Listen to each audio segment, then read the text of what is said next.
You know, Steve Jobs once said, the people who are crazy enough to think they can change the world are the ones who do. Our speaker today, Lindsay Schambach, is one of those rare people whose courage and conviction daily change the world for the better. Lindsay earned her degree in psychology from Loyola University in Maryland, and later a master's in public administration from Rutgers. Loyola, if you don't know, is a Jesuit institution, and it emphasizes service in accordance with the order's motto, for the greater glory of God. It's clear that this spirit of purpose has guided Lindsay throughout her life. She began her career with Teach for America, teaching in Newark's public schools, before moving into leadership roles, supporting teachers and students. She later helped to launch KIPP Thrive Academy and went on to train school leaders committed to creating loving, equitable learning communities. Her work is always centered on lifting up others. In 2018, Lindsay faced a profound personal loss when her husband died of cancer, leaving her with a 4-year-old son and a newborn daughter. Having lost her father to cancer when she was 21, she knew the weight of grief all too well. She and her son Cameron found support at Imagine, an organization dedicated to helping children and families navigate loss. In 2021, Lindsay became Imagine's executive director, bringing her leadership, compassion, and lived experience to a mission that touches countless families.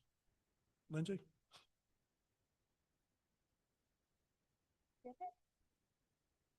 What an honor. How's that? Good?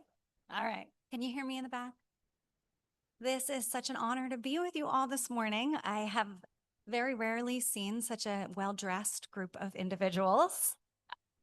I have to say I'm usually in front of 5-year-olds, 8-year-olds. I coach a soccer team of 12-year-old boys, so they are smelly and stinky, and that's usually where I'm spending my time. But this was such an honor and privilege to get to share with you all today just a little bit about Imagine and about myself and how I came to lead and love and navigate loss and life. I also just want to share how impressed I am with everything you all have done this morning. This is one of the most well-organized, smoothest group of individuals that I've ever presented to. And so I just want to say thank you to that. And humbly, it's truly an honor to be with you. So, Frank, that was a gorgeous introduction. I feel slightly unworthy. There we go. It is a unique experience to hear 42 years of my bio shared back with me, but the two people I need to thank for it are these two. This is my mother on the left. She is a licensed clinical social worker, the first in her family to go to college, born and raised in Raritan, New Jersey. My grandfather was a mover, and so I spent my childhood on the back of a moving truck, learning how to lift furniture and move things around. My mother also studied psychology and sociology, and she fell in love with this handsome man here on the left. She said that he applied for a job when she was in charge of a program, and he was totally unqualified, and she hired him because he was so handsome. And that's my father, Joseph Patrick Cullinan II. He worked at UPS for as long as I can remember, and so every time I see a UPS man, I definitely salute as if it were part of the military. These two individuals met, fell in love, and gave birth to me and 3 gorgeous siblings. I've been so blessed to grow up in a family that was full of love, but their marriage was a challenging one, and it didn't last until my father turned 51 years old. I was a teacher in the city of Newark, as Frank shared. It was the first year, 2004, and I was driving through the streets of Newark, and I got pulled over on my way to work one morning. And a police officer said to me, "Miss, what are you doing here?" And I said, "Well, I'm a teacher. You know, I think I was probably making an illegal turn." And I had crayons in my back seat, and he said, "Well, ma'am, you will be fine as long as you're not teaching on a South Street or a numbered street." And my first year of teaching, I taught on South 9th Street. My father was worried about me teaching in Newark. But as Frank said, I went to a college where the motto was men and women for others. My father grew up in Dunellen, right down the road here, very small town. And when he went off to college, his siblings were the first generation to go. And he said he didn't realize how poor he was until he got to college and everyone had a radio. And he had only ever listened to one that was downtown on the news. But my father always reminded me, to whom much is given, much is required. And I was given more than most. I remember being in church, and although my parents had separated, my mother would put a quarter in my hand. And when the basket came by, I was expected to put that quarter in the basket every Sunday. The little that we had, both my parents taught me that I need to make sure that I'm giving it back. And so my first year of teaching at Dr. Martin Luther King Jr. School in Newark, my father was sick with a stage 4 glioblastoma. And Newark was such a special place because my principal understood that my father meant the world to me. And he allowed my father to come in the back of my classroom and watch me teach. Like, what a gift. I remember waitressing and having my father watch me waitress. He would come and sit at the bar and open up his newspaper, and he just said, "You bring so much joy." And to feel a father's love in that way. I was 21 years old when my father died, a first-year teacher. I had a 16-year-old brother, a 19-year-old sister, and an older brother who was in Iraq. And we brought my brother home early from the service so he could spend the last 6 months with my father before he died. And after I lost my father, I did not think I would ever be okay again. I couldn't talk about him publicly for years. But the city of Newark, I had only been teaching there for 3 months, and every teacher at my school showed up. Children showed up at my father's funeral. Parents of the children showed up.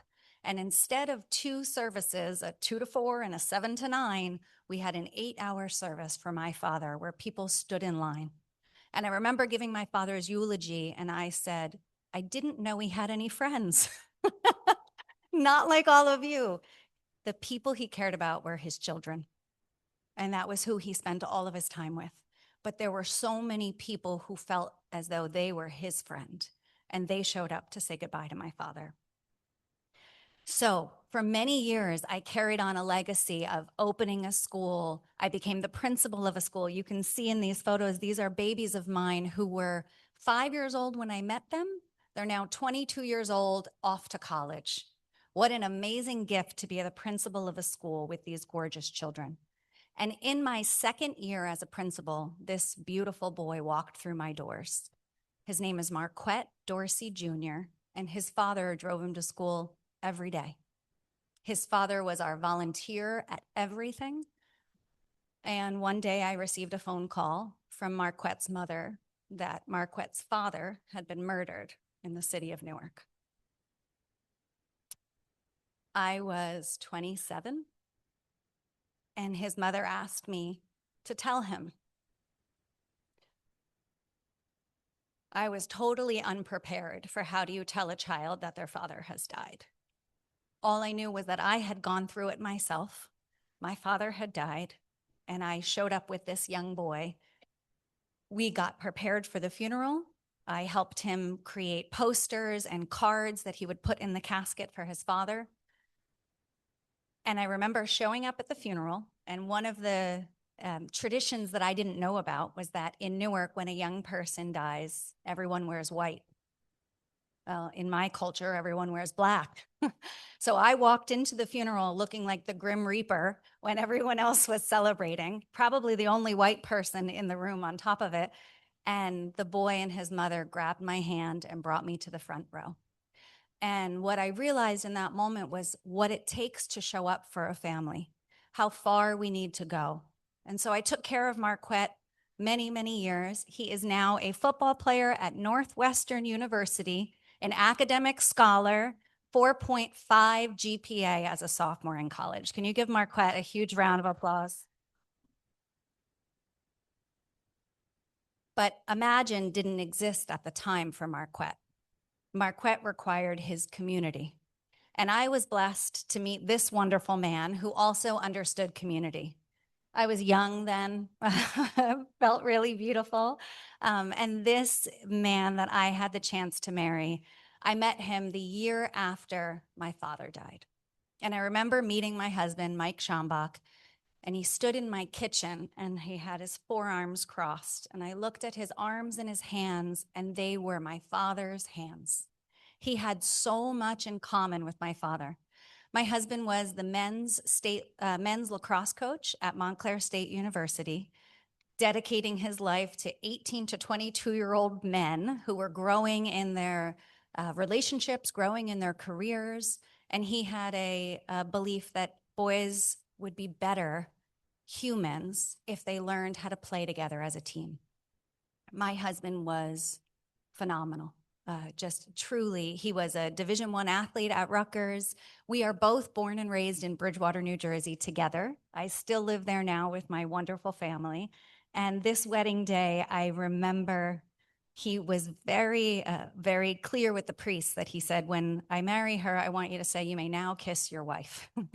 He really wanted that to come out of our mouths.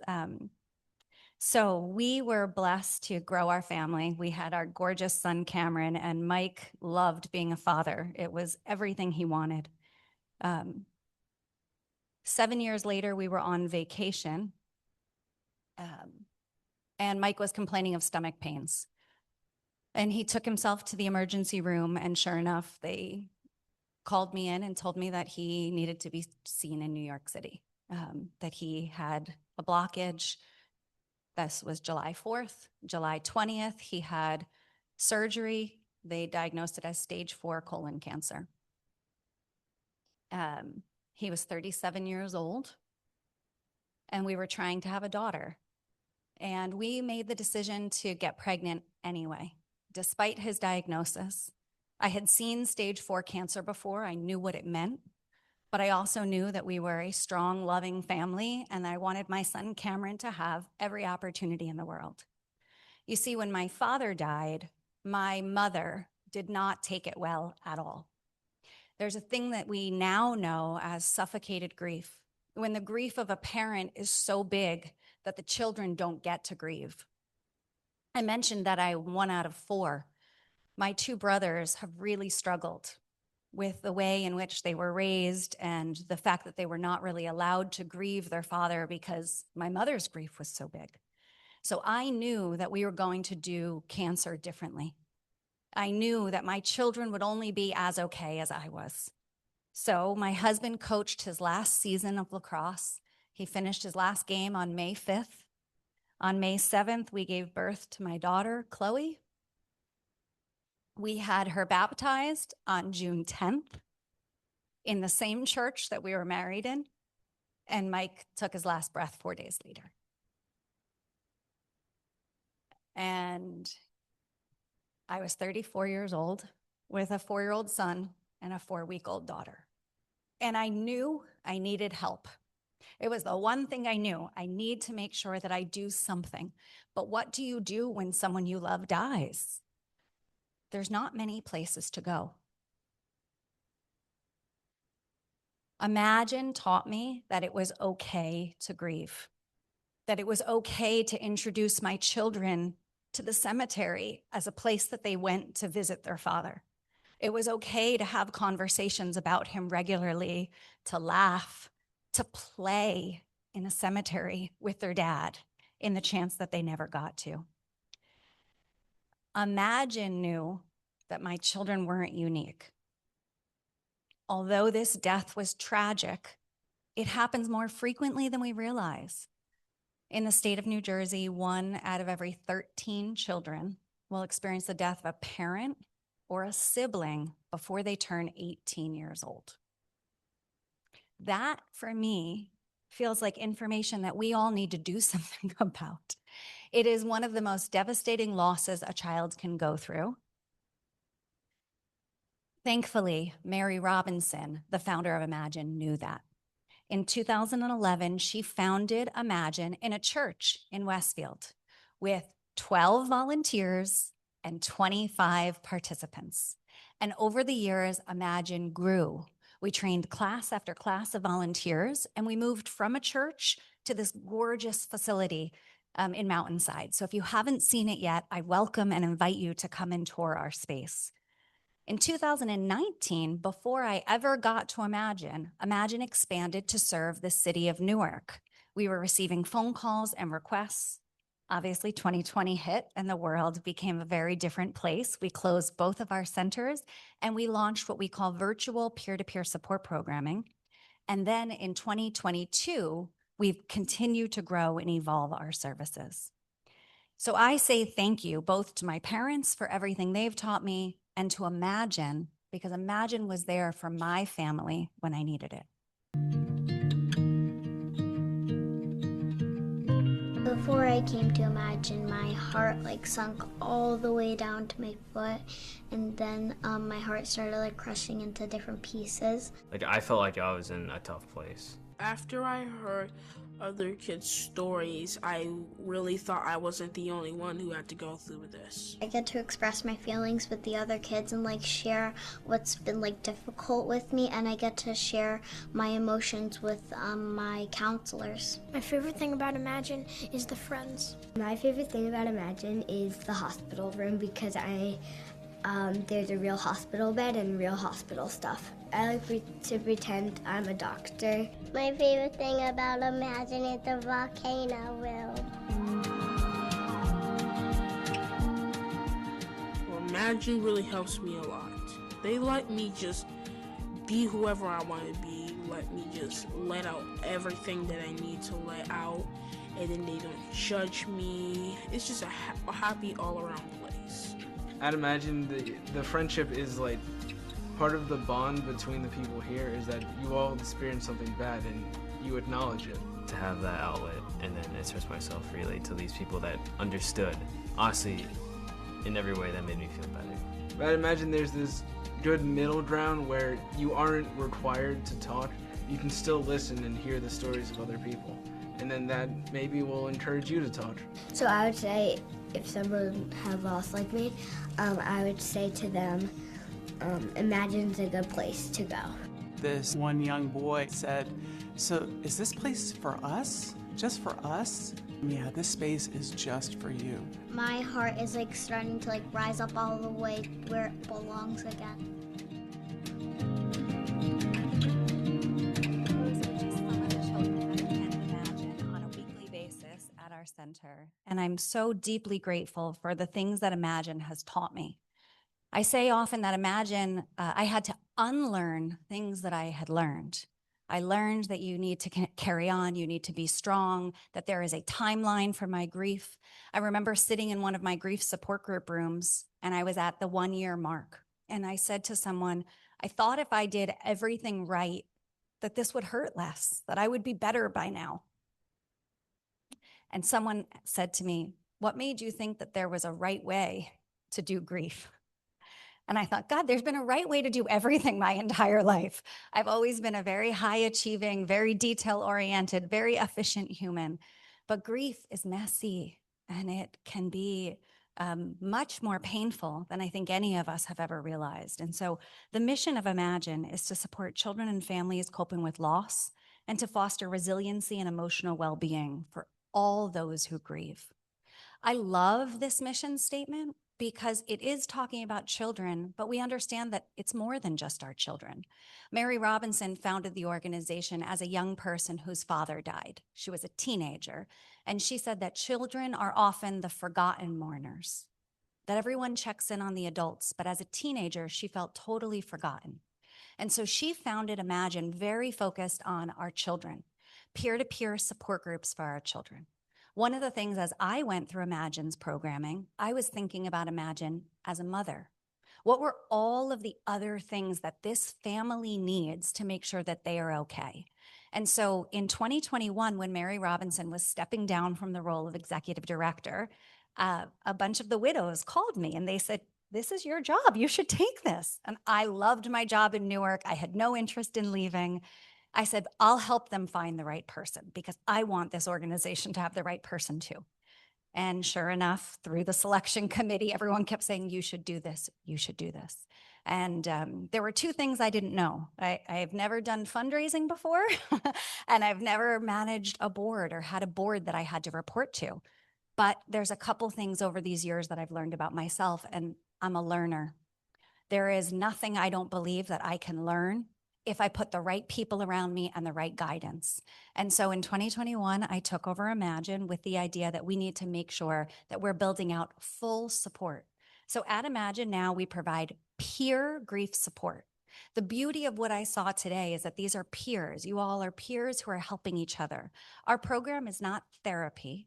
Every single night, our children come to the center and they go to age-appropriate groups where they are with others doing activities to process their grief, not to help them fix it, not to take their pain away, but just to be with others, to get to talk about the person who died, to get to talk about the experience they're having. We also do something special in the community called a community grief response. So when a death occurs of a young person or a death occurs of a teacher or an adult who is important to the youth in the area, Imagine will come on site and provide grief groups right there for the children. So I can think about, if you're aware, Scotch Plains has had a couple of deaths recently, Cranford has had a couple of deaths, Westfield has had a couple of deaths. Imagine brings our staff onto the site to make sure the kids know that they are seen and that their loss matters. And last, because I'm a teacher and a principal, we have built out a tremendous training and education program. So a few things. People ask me sometimes, as executive director of Imagine, what is it that keeps you up at night? Has anybody ever been asked that question? What's the thing that you lose sleep over? I lose sleep over knowing that there are people who are hurting and they don't know that Imagine services exist. The way I found out about Imagine was a friend. I got a message on social media, and it was what we now call the 6 magic words. Have you ever heard of Imagine? That's all you have to say to someone when they're thinking about needing grief support. Have you ever heard of Imagine? And they'll say, no, what is Imagine? Send them the link and they will find their way to us. We promise. And so we support children at as young as 3 years old, all the way up to 18. We've added a young adult support group, so 19 to 30-year-olds. And then we have concurrent groups for all of the adults. And that is so important because our children will only be as healthy as their adults. And so for adults, we have adults who've lost their life partner, adults who've lost a child, and adults who've had other significant losses. At Imagine, we have families of all shapes and sizes. So we have aunts who are taking care of their sister's children because the sister has died. That aunt needs support at the same time. We have grandparents who are caring for their grandchildren because their child has died. Imagine wants to make sure that we are there for all of them. We also have services in Spanish. We are the only grief support organization in the state of New Jersey that provides support in Spanish. And our groups are run by volunteers. You all seem like the most engaged group of humans ever. And so if you ever want to become a volunteer at Imagine, our volunteers will tell you that they get more out of it than they feel like they give. Our volunteers go through a 3-day training course to become a volunteer at Imagine, and then they receive something called pre-group and post-group every night. Pre-group is where you come in and you get to process your own grief, the experiences that you're having in your life that you need a peer support group for. Then we share the new families that are joining tonight. We go over the activity that we'll do with our children for the night. And then as our families come, we open our circle, we run our groups, and when our families go home for the night, we come back together to talk about what the experience was like in each of those. If a family is interested in joining Imagine, there are so many ways they can get involved. They can go online and fill out a form. They do a support call. We received 3,500 support calls last year. People calling and saying, my sister's sick. My friend has children and I don't know what you do. Imagine in support calls, we will help families decide how to tell their children about an oncoming death. Right now, we're coaching a family who, unfortunately, there's been a terminal diagnosis and they're not sure what to tell the children. And one of the things Imagine knows is that grief begins at the moment of diagnosis. We don't wait to grieve, right? That grief happens instantly. And so we want to be there for our children throughout that entire time. And then if a family is interested in coming, they schedule an orientation. We don't call it an intake because we're not therapy, we're not a clinical model, an orientation where they get to tour our center, and we defined 3 things. First, loss. Loss is something all of us will experience in our lives. With our little kids, we talk about, have you ever lost your favorite toy? Well, what's the feeling? You can't sleep, you want it back, you might cry. Have you ever lost a game, right? And then we talk about grief, and grief are the feelings you feel with a loss. You might feel angry, you might feel embarrassed, you could feel guilty, right? Like guilt is a normal feeling of loss. You feel like it was your fault. You feel like you should have been able to do something to stop that death from occurring. And what we've come to understand is that that experience of guilt shows up for children as young as 6 years old, that they believe that the death was their fault, that they should have been able to prevent that death. And so if we don't intervene early, this is where we can run into challenges for our children. And then they come to nights of support. The partnerships that we've built at Imagine are tremendous. We provide education courses for all of the parents about how to support their children. We've now added financial workshops for single and sole heads of household who need to learn to rebuild their financial status while they're alone. We've added life insurance workshops when we have families who had untimely deaths and they don't have that. A local partnership with the JCC allows us to send children to summer camp for free. We've added a widow's retreat for our women. This, you'll all be excited for this. This year we ran our first ever men's retreat. So we took away 12 men from the ages of 21 to 61 who've all experienced a death in their lives. Some experienced the death of their mother, some the spouse, and some their children. And they all went away for a weekend to grieve together, to learn to build relationships. So Imagine continues to grow and evolve. And thankfully, in partnership with Senator John Bramnick and Senator Joe Cryan, Imagine was instrumental in getting a law passed. I wish I had the photo of the day I came home. My kids threw me a party and said, "You made a law happen in the state of New Jersey." But I was fortunate enough to be having breakfast with Senator John Bramnick and explaining to him the reason we needed to intervene for children. And he said, "Well, how can I help?" And I said, "Do you know that nowhere in a child's educational experience do they ever learn about grief and loss? It never gets touched on in school." And Senator Bramnick said, that can't be possible. And I said, "Well, I've been an elementary school principal and a high school principal. I know the standards very well." And so what he did was he got on the phone that day with Phil Murphy. And he said, "Phil, I'm putting a bill in front of your desk in 2 weeks. Be ready to go." And I didn't think anything was going, if any of you have ever worked in politics, I thought it was going to go nowhere. 18 months later, this bill was signed into law by Phil Murphy on January 4th, 2023.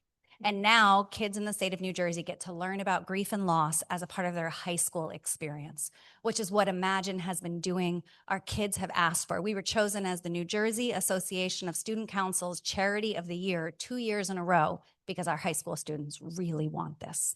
So thank you to all of our senators and legislators who helped us. Our belief system is that you can tell kids how to make sense of hard things. I'm sorry, you can't tell kids how to make sense of hard things. You have to show them. And so through our educational experiences, we go into classrooms and show them. Our training and education brings our teaching into classrooms. And there is a famous, famous grief educator named Rabbi Earl Grolman. And he says that grief is not a disease, a disorder, or a sign of weakness. It is an emotional, physical, and spiritual necessity. If you're old enough to love, you're old enough to grieve. And I know this because I watched my daughter, 4 weeks old. Chloe didn't cry a single day from the day she was born to 4 weeks.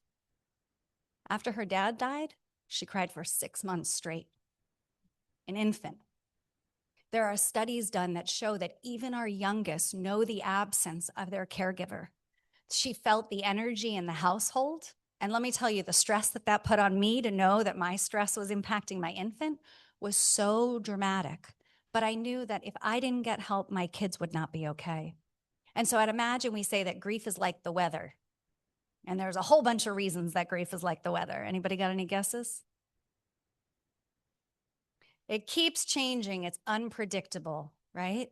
It keeps changing. Every day is different. One day you're sunny and you're feeling great, and the next day a thunderstorm hits, right? We all thought we had 60-degree weather and we were over it, and then here comes that 30-degree day. We say grief is like the weather. It's unpredictable. It's always changing, and you can't control it as much as you try. I'm going to get through the day today. I'm not going to let my grief show up. And then a song comes on the radio, or you smell your wife's perfume, and the grief is right back there. And the last reason we say that grief is like the weather is that it's natural. It's normal to have those experiences of grief. The other thing we teach is that there's a name for grief. There have been very few people who actually research grief. Out of all of the mental health professionals in the entire country, New York Life did a study and asked them, how many of you have ever taken a class on grief? Anybody want to guess what the percentage was? Less than 5% of mental health professionals have ever taken a class on grief. It's not required. It's an elective if you choose to take it, but many mental health professionals, grief is in every room. We say trauma can come grief, but grief does not always accompany trauma. So we want to make sure that we are here leaning in. But there has been some research on grief. Something I'll share in the top right-hand corner is ambiguous grief. Ambiguous grief is when the person is still alive, but you're grieving them. That could be things like Alzheimer's. I'm experiencing that with my mother-in-law right now. She's alive, but she's not the person she used to be. Drug addiction, estrangement in a family, ambiguous grief. Another one is collective grief. Collective grief is when the whole world is grieving, right? There is a myth that says that you can't grieve for someone you don't know. If you've never met them, you can't grieve for them. Can anybody think of someone they've never met that they grieved for? He said Jack Kennedy, right? When President Kennedy was killed, the whole world grieved. Princess Diana, the whole world grieved, right? We all felt that collective grief. There's another grief called cumulative grief. Grief, loss after loss after loss. And one of the reasons Imagine continues to expand, we think about who are we not serving and who else is grieving. It's why I said I love our mission so much. I know as we age in our life, we experience more and more losses. We near the end of our life when we begin to grieve for our own experiences. Two more, anticipatory loss, anticipatory grief. That's when we know something is going to happen and we begin grieving early. And so you might be feeling those feelings of loss and grief and not really understanding why. I had someone say to me, why are you grieving already? He's still alive, right? I'm grieving because my husband's dying. I know he's dying, right? I'm aware that he's dying. Not only am I grieving the fact that he's dying, I'm grieving the life that I won't have, the life that I planned for. And the last one is delayed grief. Delayed grief is when we're so busy caring for all the other things that our grief shows up much later. If you've ever met someone and they seem totally fine, you don't really understand, you show up at the funeral and everything seems okay, that grief will come. It's just been delayed. I experienced this with my mother many, many times as she was grieving. She was so busy taking care of the paperwork and what needed to happen next that the feelings of grief didn't show up. So we say that there is a name for that experience of grief. Over the last years, we have built to work with 98 school districts. That is a tremendous amount of work. The Imagine staff was 6 people when I started as executive director. We're now 13 full-time employees. We need to keep growing to continue to do all of this work with our participants. And my favorite thing that we do is in classrooms working directly with kids. I just want to shout out Union Catholic High School. Union Catholic for 9 years has been doing the most grief-informed work I can think of. We take their juniors and they go through 2 days of training with Imagine to become peer mentors in their own schools. And they then run and teach a class with the Imagine staff on grief and loss. So when we say grief is like the weather, this young peer mentor will say, here's what my grief looked like, and they'll share their story. And then in the guidance office, you can pick a mentor. They have 9 to 10 mentors each year who will be there to meet with you to talk about your grief and loss on school. What a beautiful program. I hold them up as just the exemplar of what schools are doing. I carry my mic with me every day. It's been 8 years since he died, and my daughter is now turning 8. Many, many people said, she will be fine. And I have done what I think is all the right things, right? We do a golf outing in my husband's honor. We keep his memory alive. We still have pictures up of him, even though I'm happy to say I've remarried a wonderful man who also has 2 children who are bereaved. So in our household, we have 8, 12, 15, and 18, all of who have a parent who's in our house, we say has gone to heaven. But my daughter at 8 years old needs Imagine now. She didn't have the experience that her 3 older brothers did. Her 3 older brothers went to Imagine for multiple years, and they will tell you if you ask them, how are you? I'm fine. I understand that this happens to lots of children, that it wasn't just me that this happened to. They can talk about their deceased parent very openly and very honestly, but my daughter can't. My daughter feels like she's the only one, that she doesn't have peers, even though she has siblings, and that the memory of her father, everyone else knows him. She doesn't have any of her own memories. The beauty of Imagine is that children and families come for free for as long as they want. And so the amazing thing about that is we have families who will come for 2 years and then come back because their children re-grieve at different ages. What a blessing for us to be able to do this. And so we carry Mike with us. This is a few photos of our center. Our hospital room is one of the most beautiful places. Have any of you ever gone back to your college campus and all the memories of college come running back to you? The hospital room is that experience for many of our children. They play in this space where all the memories were formed when they experienced the loss of someone, and they get to play with peers who understand it. When you're on the playground and none of your classmates understand it, what happens to our children is the adults will say something like, shh, honey, don't talk about that. You're upsetting your friends. But that's the children's reality. And so at Imagine, they are in the safety where they can play with each other. You see, it is a joy-filled, fun, loving place where our kids do activities each night. But the truth is, despite all the ways that Imagine continues to grow, 58,000 children a year will go through the death of a parent or a sibling. At Imagine right now, we serve 3,000. Our board, thank them deeply. They have been blessed enough to say, we want you to serve as many children as you possibly can. And so over the next 5 years, Imagine plans to open 2 more centers, to do activities like this, to make it normal to write a letter to the person that you love who has died, to continue the bond and the relationship with them. And in Newark, we just expanded our space. And so this is our final video of our Newark location. In 2019, we expanded our services for the city of Newark. We closed our doors in 2020. In 2022, we reopened at the Boys and Girls Club, thankfully with a beautiful partnership there. Then we got kicked out. We moved to a school. We've moved, and now we are officially in our own space in the city of Newark. We did a gorgeous ribbon cutting. We are running a wait list in the city of Newark, 180 children waiting for services at our center right now. See if it'll work. Imagine a world where no one has to grieve alone. Where every child from 3 to 83 who has lost a loved one knows their story and their loss matters.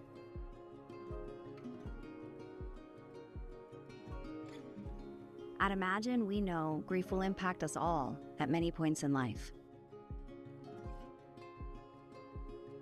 And most people don't know that support exists. Imagine Newark is here to provide support, community, and a safe space to share your grief. Grief impacts each person in unique ways, but the pain is universal. Imagine's free grief support groups provide a safe space with a community of peers who understand. By educating schools and workplaces about the realities of the grief experience, we create a world where grief is understood and light can be shed on the darkest of moments. Imagine offers workshops on topics like the wounded healer, grief and loss in the LGBTQ+ community, how to talk to kids about death and dying, and more. We believe that with support, children and adults can learn to live in the "and" of life, carrying their grief and experiencing joy at the same time. Together, we can create a world where no one grieves alone.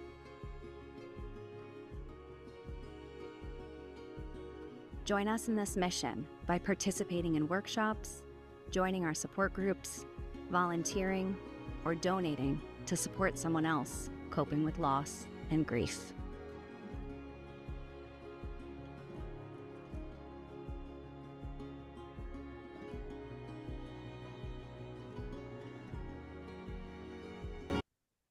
The last thing I'll leave you all with is every month, Imagine writes a newsletter.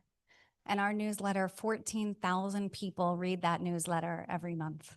And it has a personal story of loss. It has tips and things that you get invited to, free links to all of our workshops that we hope that you'll come to. Our workshops happen monthly online. And as one of you all said, I'm going to put a date in your mind, okay? On May 17th in Westfield, New Jersey, Imagine will be doing something that we call Greta's Run. Greta Schoenemann was a 13-year-old. In 2002, she was sitting outside with her classmates when a tree branch fell. A couple of the classmates were injured and Greta died.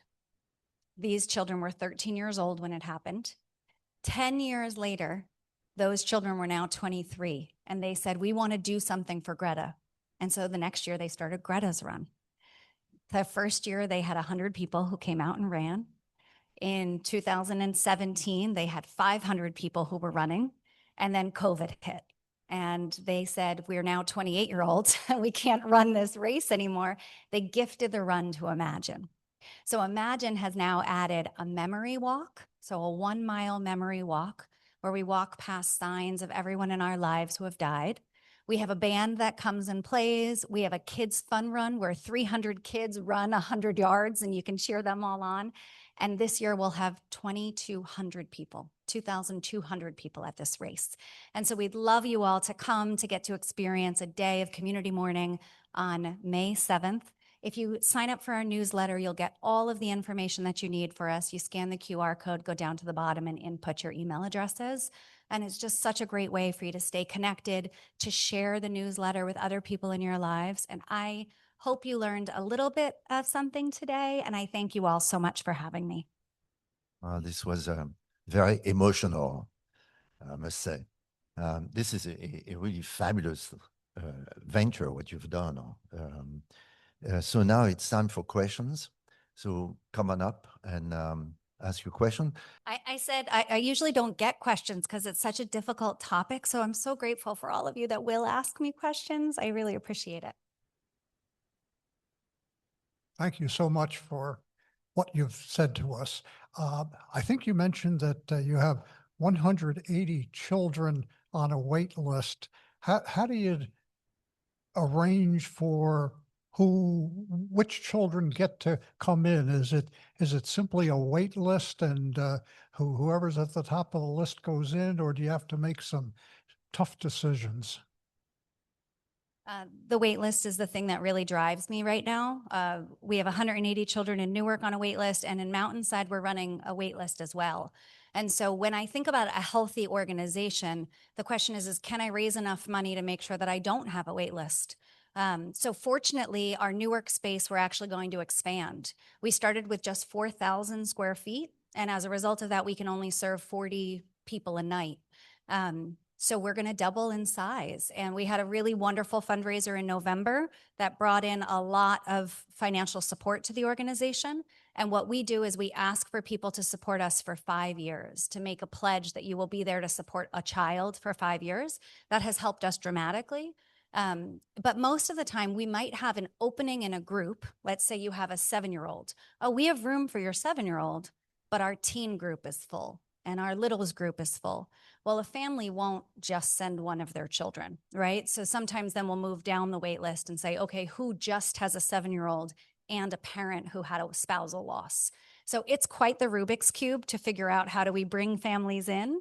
And every summer, families have a chance to say, I'm not coming back next year, and they open up space in the programming. So that's very helpful in those summers, but we don't advertise the wait list. We don't really make it public because we don't want families who are using the services to feel like they need to leave. So that's always also a very delicate balance for us. Great question.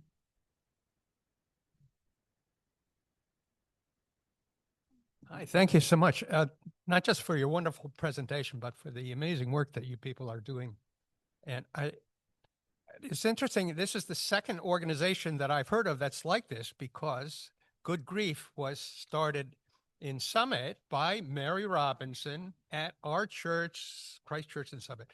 I was the main tech support person, so I was very involved.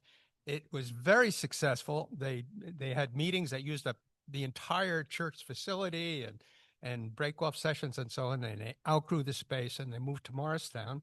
And then Mary stepped down from being executive director of that, and then suddenly she shows up starting a second one, and I'm amazed. So my question really is, how many centers are there like this in the country? Clearly there's a need. Were there others at the time, and have the amazing success of these two inspired others to start around the country? That's a wonderful question. Mary Robinson, as I mentioned, she did found Good Grief. And thankfully, over the last 2 years, Good Grief and Imagine have partnered tremendously. We realized that we're running almost identical programs. They have a wonderful leader now, Chris Heiss, and Chris is committed to making sure the two organizations really operate in many ways to support each other. Across the country, there is about 120 grief support organizations. Some states have more than one, like Texas has about 5. New Jersey is very grief dense. We have quite a lot of individuals, so we have a lot of grief. In the state of New Jersey, there are 4 of us, and we all work very closely together. Common Ground is way down in Galloway, New Jersey, with 6 employees. The Alcove is down in South Jersey. Common Ground is in Manasquan, and they only have 1 employee. They serve 12 people a night. So very different than Imagine and Good Grief. And Good Grief has 2 centers, Imagine has 2. And we're all part of a national movement called the National Association of Childhood Grief. And so we get to go to a conference each year to create educational experiences. We're often presenting to each other. So New Jersey, we really believe, is on the way to make massive change in the state. We were one of the first ones to have this law passed, and now we're helping other states develop the curriculum that they need for their state to advocate for children. And New York Life is one of the largest funders of this work. Thank you.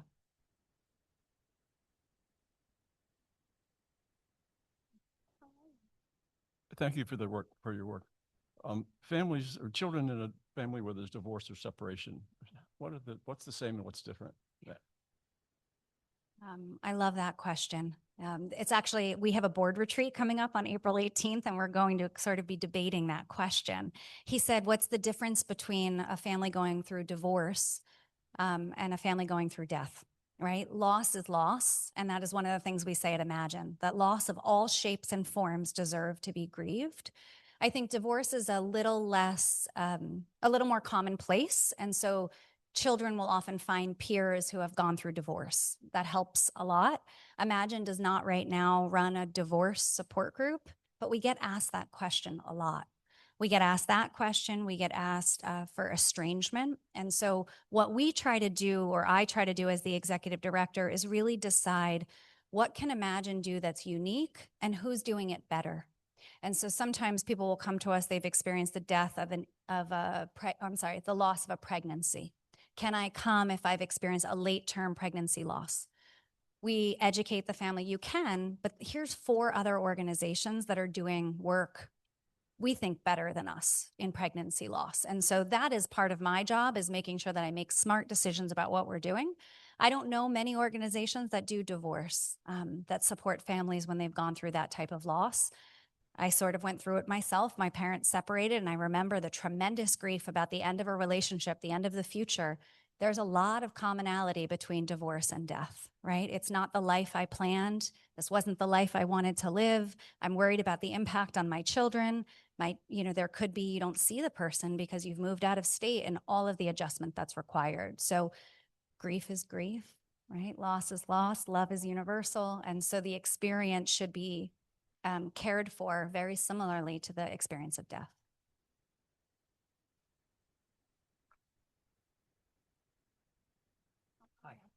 Thank you very much for your talk. And I became a widower about the time you became a widow. And at the memorial for my wife, a business associate and friend came over, put his hand on my shoulder and said, "Herb, you got to get busy. You got to get back to work." And he invited me to a meeting at his office. And 3 months later, I was in Hong Kong, busy as could be. And I'm not saying I avoided grieving, but there's something to being busy. Now, he did a wonderful thing for me. Is there something generic that we could do for our friends? I mean, unfortunately, it's a fact of life. We lose about 15 members a year, and maybe an equal number of lives. So yeah, it's kind of personal. What do I do when a friend's wife dies? Can you comment on that? Absolutely. Thank you for sharing. I'm sorry for your wife. We get that question a lot, right? So now that we know about grief and loss, what are we supposed to do? And one of the exercises we do when we do our training is we ask everyone, if you are grieving, how much do you like, which one of you wants a hug? Can you raise your hand if you like getting hugs? Can you raise your hand if you don't like being hugged? Thank you for the honesty, right? And can it really raise your hand if it depends on who the hug comes from? Okay, there we go, right? So we say in grieving, it requires a lot of self-awareness, right? You should really think about your relationship to the person who died and what you know about them. Providing lots of choices, right? Choice really helps. It's about putting power back into the hands of the person who's grieving. So I'm wondering, would you like to come and go for a walk, or could I pick you up for a bocce ball today? Right? Giving choices. I have dinner. I'm outside your door. Would you like me to stay, or should I just leave it on the porch? Right? Those choices. The worst thing you can do is say anything with at least she's not suffering. At least you got 98 years, right? How much time is enough time? There's never enough time with the people that we love. So any sentence that starts with at least, to say, I know how you feel, right? Instead, I'd like to know how you feel, right? I don't know how you feel, but I want to know how you feel. And the last we say is mark all those important dates in your phone. Send a message to the person on the days so that they feel less alone. Me was that I wasn't alone. Been such a wonderful community, and there was so much kindness given to us that the mission of Imagine is to give that kindness to families that don't have it, to give them the community that I had. We were trying to build that at Imagine. And so I hope that answers your question just a little bit. And always ask, right? I don't know if what I did the other day worked for you, but please just let me know if there's anything you'd like me to do differently. But the worst thing is to say, please let me know if there's anything you need, right? Have we ever had somebody say that to us? Please let me know if I can help. Very few people are going to say, you know what you could do? Could you go to the grocery store? Could you do my laundry? We just say, do something, right? Do something. And those are the times that I felt the most loved, was when my neighbor came over and folded my laundry. And I remember telling another woman how helpful, and she said, oh, I would have been so embarrassed. You know why I wasn't embarrassed? I was 34 years old with 2 kids, and I needed my laundry folded, right? This friend stepped up and took care of me at a time when I couldn't take care of myself. So keeping busy, we love. And one of the things, there's a gentleman in Scotch Plains whose wife recently died, and he said, you know, I don't know if I'm really handling my grief. I spend all the time at the gym. And I said, oh, hun, that's how you're handling your grief. Right? We already are shoulding ourselves. I should be doing this, or I should be doing that. You are handling your grief. You're going to the gym. What a healthy way to handle your grief. And he said, God, that changed my whole perspective. Like, thank you for giving me permission to keep busy, to go do things. That is a coping tool that you are using, and you should be proud of yourself for using that tool. Thank you for a wonderful presentation. I've learned a lot and reminds me of some things that have happened in my life. But you mentioned your organization. I don't think you've mentioned your website, and I'm curious, how many employees do you have?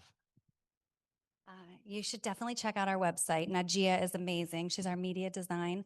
Our website probably has a couple of our consultants on it too, but we are 13 employees. 7 of them are clinical staff members. So they have licensed clinical social workers, masters in social work, professional counselors, and they're the ones who work directly with our families.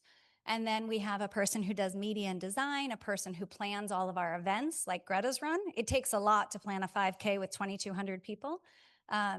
Myself, and I've been blessed to bring on a chief financial officer, chief operating officer. Thank God, because before he was there, I was doing all the books, all the bills, keeping our lights on, doing all of that in addition to doing fundraising and executive director work. So we're 13 employees right now. Great question. I have a question. Memory erase, I'm sorry, time erase memory. So when you have those children, they may want to hang on the memory of their father who died or whatever, their sibling. And do you encourage them to write notes of everything you can recall that you lost? And that goes along with my next question, which is the hospital bed that you showed there. So in your therapy, you try to tell the kids, well, forget it, it's past, it's gone. Let's move on to the next step. So I was really surprised to see a hospital bed, because that will bring back all the emotion. So one of the activities that we do at Imagine is a memory box. So one of the children's first nights at Imagine, they all get to make a box. And then every night we encourage them to bring something that reminds them of the person who died. And so our belief is that I told you 3 words: loss, grief, and grief is the internal feelings after a death, and mourning is the outward expression of it. And if you all remember, in society, people used to wear black for a whole year, right? It was the sign that this person is still grieving. We don't do that anymore, right? There's no sign that says I'm still grieving. And so at Imagine, we do all these activities that allow you to mourn, because we say better out than in. All those feelings, we use a beach ball analogy for our children. We say, if you try to take your feelings and you shove it down, it's like taking a beach ball and shoving it down in the water. The second that pressure comes off, that beach ball is flying back up. Or a boiling pot, if you try to put a lid on it, your grief is going to explode. So one of the other rooms that you saw the kids jump into is a volcano room. Our volcano room is a safe place for you to explode, right? When those feelings need to come out. And so our philosophy is actually that at Imagine, it's safe to talk about what we call the elephant in the room. That grief is the elephant in the room. And so all over Imagine, you'll see elephants to tell you that you go on the school bus, you'll go to camp, and no one will talk to you about your grief. Everybody knows you're grieving. We'll say things like, that's the kid whose dad died, right? We whisper it. We don't actually out loud say it. And so at Imagine, we out loud say, my name is Cameron and my dad died. Our children need to learn to own that. And so we do help them kind of remember those memories. We allow their caregivers to bring photos for their memory box too. Their caregivers write letters to them about the person who died so that they can keep those forever. And so you never, at Imagine, have to do any of the activities. You heard the teenagers talk about that. There's this balance at Imagine. You never have to do it, right? It's not school. If this doesn't work for you in your grief, you just get to sit silently while other people are doing it, okay? But really wonderful. If you ever come to Imagine, when you sign up on it for our newsletter, you can come and tour the center. And we do a 60-minute tour where we kind of teach about different age groups and what happens in each of those. You get to see all of the rooms. So we have our volcano room, our hospital room. Right now we're building a Zen zone, a place for the kids who want the quiet and that. We're building a wind phone. A wind phone started in Japan during COVID, and it is a place where you can pick up a phone and talk to the person who died. Obviously, they won't talk back, but normalizing that your relationship continues with that person, whether they've died or not. I still feel my father with me. I still feel my husband with me. So I hope that that's helpful. Yeah. Thank you very much. On behalf of the Old Guard, I'd like to present you with this certificate of participation you'll notice an orchid on there. The orchid's been our symbol since our founding. The Old Guard was founded in 1930, and Summit was then the orchid capital of the East Coast. That title has long since passed, but it's part of our identity. A little fun fact, orchids grow on every continent except Antarctica, and they are the international symbol of resilience, elegance, and courage to stand out. And with that in mind, we'd like to present you with a little more than just a symbol. And I think this particularly appropriate given the symbolism in your life. Thank you. Thank you all so much. I know talking about grief and loss can be not the most uplifting. I have to say it was nice to hear some dark humor in the room during the jokes today, to hear laughter, right? That we all need that in our lives. And so you all were just honestly a true inspiration. We often say, you know, at Imagine, it's a blessing to get to be, to get to grow old, right? The alternative is dying young. And so it's so nice to be with a group of people who had the blessing of growing. So thank you all so much.